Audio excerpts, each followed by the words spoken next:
Gary Peterson here. Today I'm going to show you a forehand volley, and I'm going to talk about feet position and body position and how you get a great outcome.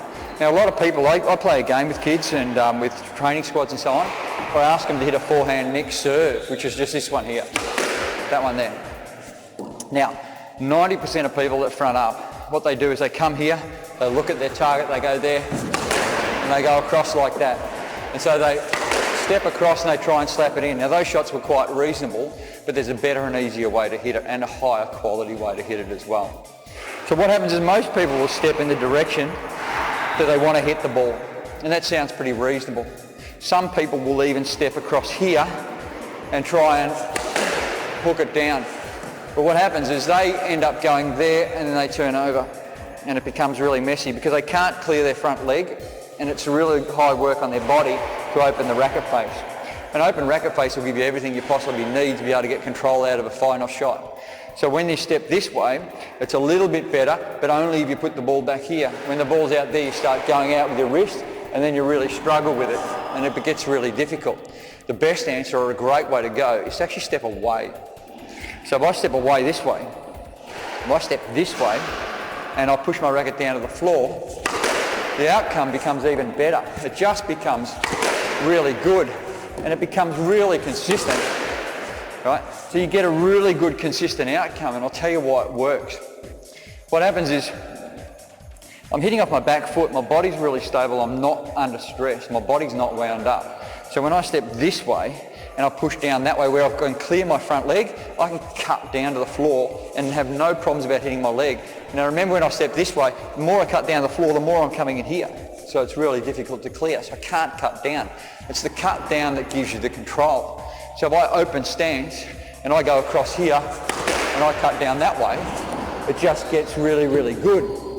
Now, you can muck around and you can practice this and you can have a go and see how you go with it. I love to do this next one. Now, I might make a couple of errors here because I'll use as much slice to the floor as I possibly can. I'm going to drop my body when I do it, and I'll go off back foot. So what I'm going to do, I'm going to go from here. My aim is to push the racket down here. So what I'm going to do is cut down. So from here, now what happens is I can hit the ball really slowly and get an outcome. So that outcome there is really quite amazing. So there, it's just dropping your body and cutting to the floor. That cut to the floor is what really kills the ball. That. Now, the people that are going here and there and not getting any cut to the floor, so they're really missing out on a big advantage of the actual cut of the racket. If you can understand that you clear your front leg, that the most important thing for a volley is the cut in the direction that you push the racket and not that way, you'll find that once you get used to this, it's about giving yourself enough room, making sure you go off back foot and cutting the racket to the floor. Your results will just go through the roof. It'll be phenomenal. Then you go and put that into your serve, you put that into every other volley that you do, and you just watch all of your volleys improve out of sight. Just a wonderful thing to understand. It really is hard for some people to get their head around the fact that they're going to step that way and they're going to hit that way, but it's not that difficult. It's just a good skill. I reckon you'll love it. Have it a go. It's just a great learning experience.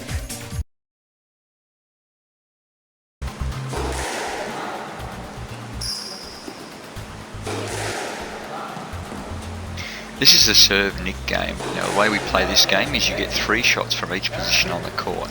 There are actually 6 positions on the court that we want to actually strike the ball from, and it's up to the coach as to whom decides whether or not the nick is good enough or is going to be counted as a close enough to a rolling nick. So each player takes it in turn to have their 3 shots, and the coach will just call out yes, yes, no, no, or whatever, as depending on whether the quality of the shot was good enough or not.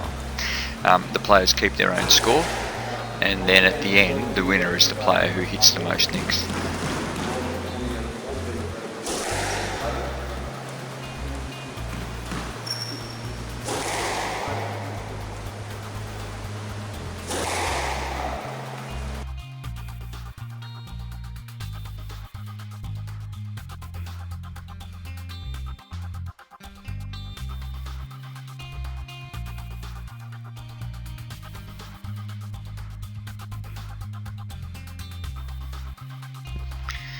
This is actually quite good to understand body position or direction that you actually drive your body, and the direction that you push and drive your racket.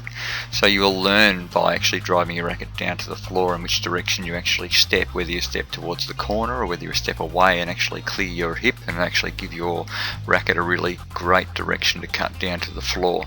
So there's a fair bit of learning experience within this, and it is a great fun game because a lot of players simply just love to be able to hit nicks. I understand that it's a serve and that it's not an actual playing off a real shot, but what that does is it allows you to put the ball in the perfect position that suits yourself.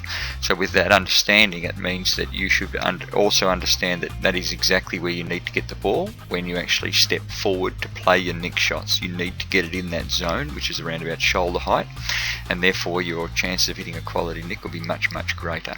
These are all the learning outcomes that the kids will get, or the people or the players will get from these sort of training games. So it's a little bit different, but it's all good fun, and it's a great inclusion game with all the kids having a reasonable chance to have a good go as well.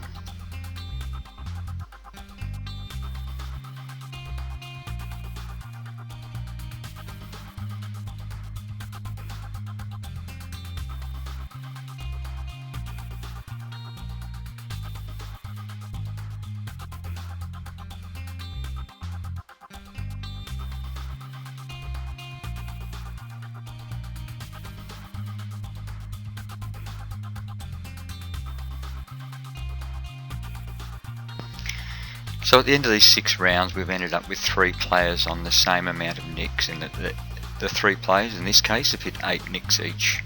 So what we do then is we actually have a knockout competition. So the knockout competition is really quite simple.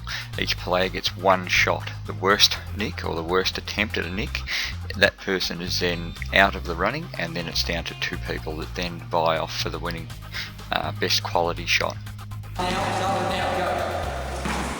Let's get a shot. Okay, next person.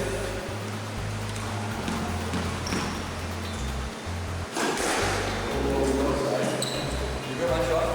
Now you're out so far. He doesn't play a good one, you're out. He doesn't play bad.